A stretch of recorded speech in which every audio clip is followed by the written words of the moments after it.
வணக்கம். தலைப்புச் செய்திகள் வாசிப்பது வெங்கட். பொதுமக்களின் பாதுகாப்புக்கு முன்னுரிமை வழங்க வேண்டும். மேற்கு ஆசிய பிராந்தியத்தின் தற்போதைய பதற்ற நிலைமை குறித்து இஸ்ரேல் பிரதமருக்கு பிரதமர் மோடி வலியுறுத்தல்.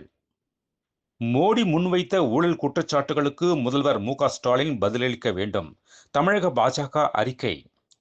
விஜய்க்கு கூடும் கூட்டம் வாக்காக மட்டுமல்ல வேட்டாகவும் மாறும். நாஞ்சில் சம்பத் பேச்சு. பேச்சுவார்த்தையில் இழுபறி நீடித்தாலும் திமுக கூட்டணியில் தான் காங்கிரஸ் இருக்கும்.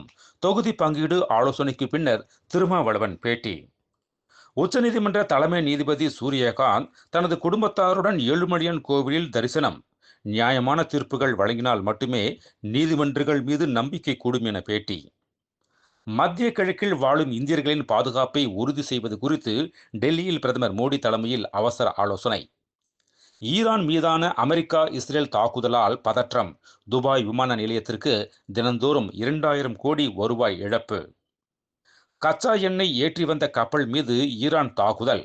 15 இந்தியர்கள் உட்பட 20 பேர் பத்திரமாக மீட்பு.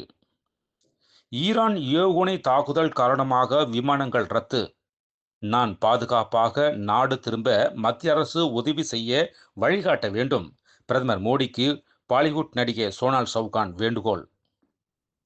தோல்வி பயத்தால் கண்ணில் படுவோரை எல்லாம் திமுகவில் சேர்க்கிறார் ஸ்டாலின் என வானதி சீனிவாசன் விமர்சனம். சென்னை மாநகராட்சியில் டெண்டரில் துண்டு சீட்டு ஊழல். பாமக தலைவர் அன்புமணி குற்றச்சாட்டு. இந்தியாவின் அணு மின்சார உற்பத்திக்கு யுரேனியம் வழங்க கனடா ஒப்புதல். இதற்கான ஒப்புதலில் இரு நாடுகளும் கையெழுத்திட்டன. மேலும் விரிவான செய்திகளுக்கு அரசியல் ராஜ்யம் மின் இதழை படியுங்கள்.